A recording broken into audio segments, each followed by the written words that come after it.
Well, the mini set could be announced literally any moment now, and I gotta tell you, Nova is really excited about it. She literally cannot contain herself. Let's go check out what she's up to. Yeah, Nova, you seem very, very excited for the mini set, and I mean, it could be announced literally as soon as this video is up, and well, I probably shouldn't tell her, guys.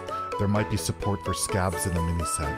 Anyways, Nova, you seem very excited, and well, let's get into the news.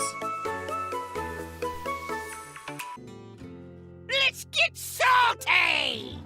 Everyone, and welcome to This Week in Hearthstone, the 61st edition of our weekly news recap series where we took a look at all the news and events in the Hearthstone world in the past week. And well, we've talked a lot about mercenaries, so no mercenaries on this episode, but there is a kind of a big deal. There has been an exploit, a literal exploit, a bug, whatever you want to call it, being abused on Legend Ladder, and we'll talk about the devs' response to that, as well as there was the Masters Tour Stormwind event this weekend, kind of crowned a couple of new GMs, or at least very likely to. We'll go over the results for that, as well as a mailbag segment where I answer your questions. So, basically, I kind of stirred a little bit of the pot this weekend, I have to say. I was watching Pheno stream, and you can see in this clip we'll show right here, basically an exploit on ladder. It all has to do with a Talented Arcanist. Basically, the Talented Arcanist makes your next spell this turn have +2 spell damage, but when he's played, it effectively creates an aura so that when you draw bleeds, all the bleeds get the spell damage. Basically, the +2 spell damage should only work on the next spellcaster's turn, but that's not how it works. And I went on to Twitter saying that there was an exploit here being used, and funny, no hotfix is being used to fix it. And I was just, you know, kind of frustrated with the whole mercenary situation and, you know, mysterious stranger, whatever it's called, being hotfixed immediately or very quickly because people were taking advantage of getting tasks quickly. We'll go with that. But yeah, I tweeted that out, and then John Bray tweeted out this poll or whatever asking, should spell damage work with Garrotes in general? Should it work? And basically Gallon answered in a response. Gallon is now a former player who's now a part of the design team, that it's not working as intended. And he elaborated further that it's the Talented Arcanist is not working as intended. So basically it is a bugged, you want to call it an exploit if you're using it, it's a bug, and that it would be fixed in a future patch. I just want to elaborate, and I'm covering this because just so you know, if you see that, it's basically a bug. It's not meant to be worked that way, but people brought this to Masters Tour, people play it on Legend Ladder, and if it's not intended, that basically makes an exploit and a bug. It affects competitive integrity.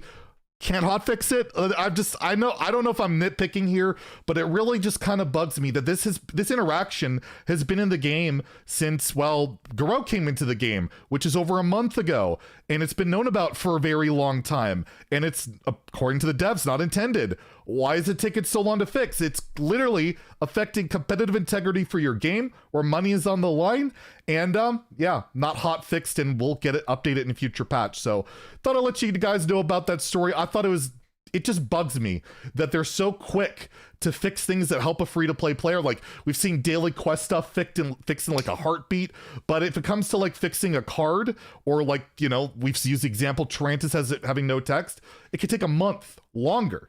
And really shows where their priorities are at these days. Anyways, we're also going to go over the Master Tour results. So basically, Masters Tour is not a Grandmaster event, although all Grandmasters are eligible for the tournament, but it's a tournament people can qualify, and if they do very well, they could become a Grandmaster. And well, we had some pretty interesting results this weekend. The final eight that got through the entire weekend of Masters Tour, we saw, and I'm going to try my best to pronounce these names, Yoansu, Dizdemon, VKMSBC, Mago GX, Bada, Jim, Palm, Greg, Rasul, Pun, I know Pun, and Fury Hunter. I know Fury Hunter as well. And yes, they all finished top 8. Pun, as an NA qualifier to the top 8, basically will become a Grandmaster. So next season, if there is one, or whatever they're going to do for Grandmaster, Pun should be a part of it, unless the rules are changed. But the weekend, the victory went to Fury Hunter. Fury Hunter, I believe, beat Yuansu in the final, and Fury Hunter, who's a long-time competitive veteran, I have faced him a number of times streams. I have had him in my chat. I've had him call my takes terrible. I remember very recently he said the Demon Seed was fine. It was nerfed, by the way, so I was right, Fury Hunter. But yes, he won, so huge congratulations to him. A very good chance, I believe, to qualify as a GM. EU is pretty tough to qualify through, but Fury Hunter's got a great chance, so awesome news. I'm very happy to see his hard work pay off, even if he thinks my takes can be rather bad. I mean, a lot of them can be, but you know, you don't gotta be so upfront about it. Anyways, and then we have the mailbag segment, where I answer your questions. Again, we're keeping the news a little bit short. I'm waiting for that mini set reveal. Mini set reveal literally could be this today, tomorrow, very soon, but we're gonna try and keep it a bit shorter.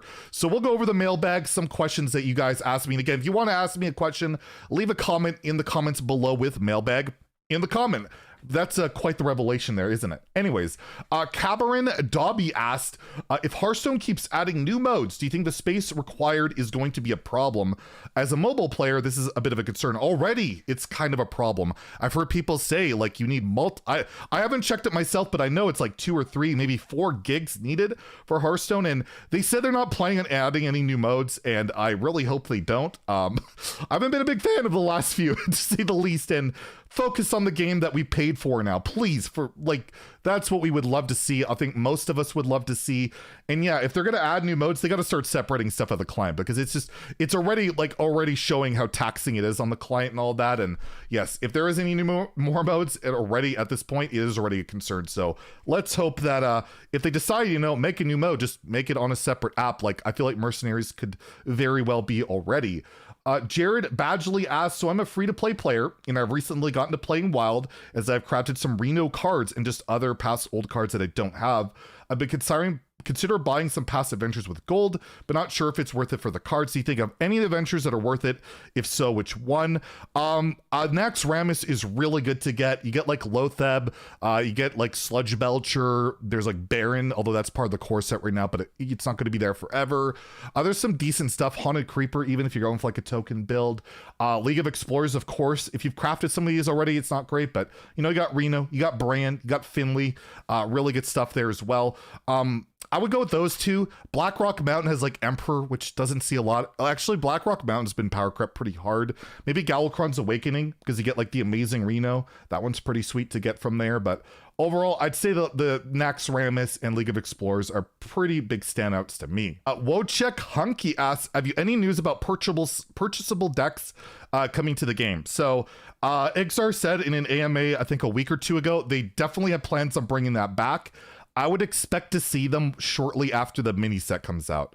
I believe last time that happened too. There were purchasable decks after the mini set. I remember they leaked the Nitro Boost Poison nerf in the notes for that. So I would say probably a week or two after the mini set, or even shorter than that, you'll probably see purchasable decks in the stores. So it's been confirmed they're coming, and it should be pretty soon. Evo Call asks, I ranked Legend during the Seedlock meta, but realized the meta gets annoying very quickly. Now that I have the star bonus, I can't play Hearthstone with fun meme decks without getting annoyed. Should Blizzard make players be able to deactivate star bonuses? I don't think so. It'd be a little bit of a complicated feature, but all you gotta do to hurt your MMR, you can literally just concede. Just concede. If you don't care about your rank, just concede, especially like if you hit Legend and then you concede there, you'll start queuing into people very low rank, and you'll eventually, your star bonus will go down naturally if you're just losing a lot. So you can force it to face meme stuff. You just have to concede a lot, and yeah, there's not a really great way about it. I know it's frustrating, but yeah, I don't think that would really be something they're gonna do. So there we go. That's This Week in Hearthstone. If you enjoyed the video, please like and subscribe, and I will let you guys know as soon as the mini set is announced. Have a great day, and stay salty, my friends.